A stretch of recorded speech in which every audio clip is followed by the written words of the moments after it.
minutes.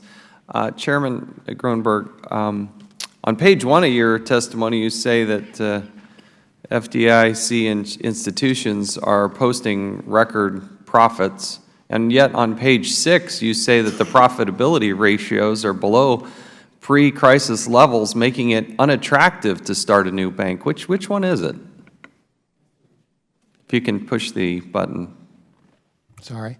It's actually both. The industry as a whole, as we've documented over the past several years, has been gradually but steadily recovering from the financial crisis. So on most of the major metrics of performance, net income, credit quality, and loan balances, the industry has been getting better.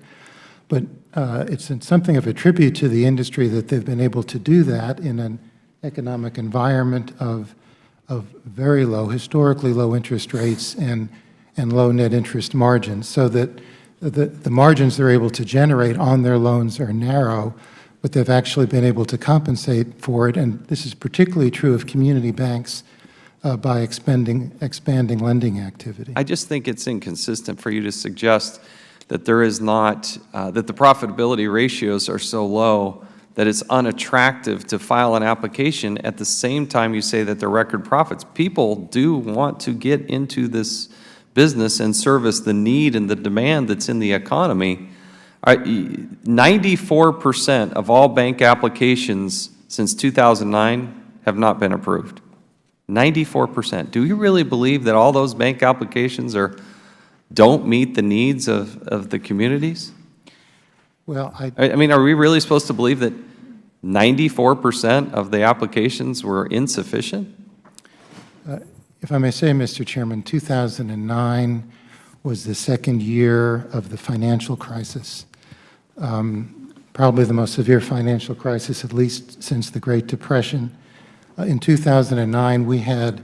I know, but to date... No, but I'm saying is... How many have you approved to date since 2009? Well, what I can say is between 2000 and 2007...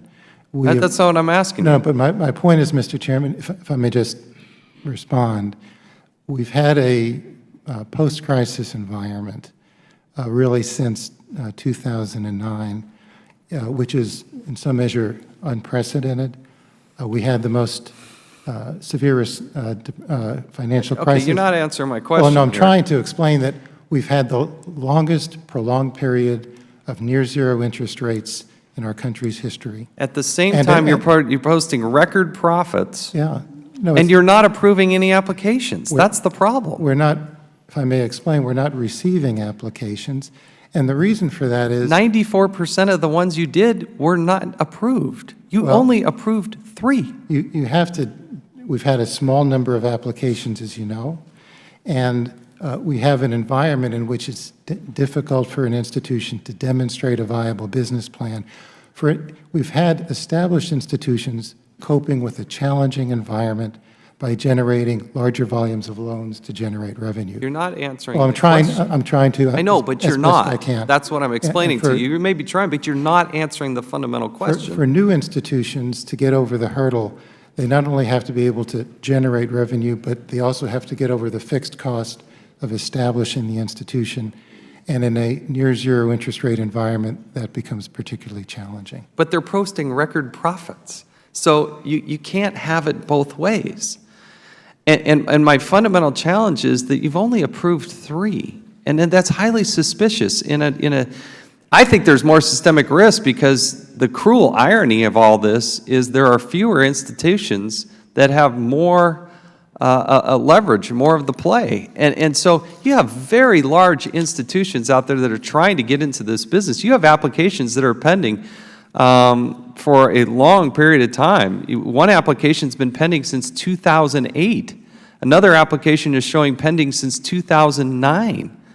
I mean, how long does it take to go through these applications? You and I have talked about this in my office, and I still don't understand. That's why we're having the hearing. I still don't understand why it takes so long.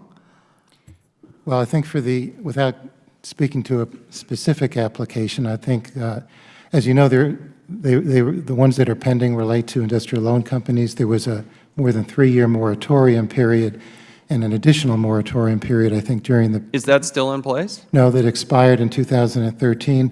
And have you approved any since then? And I believe the applications you're referring to have not really been pursued by the applicant since that time. But they're still pending.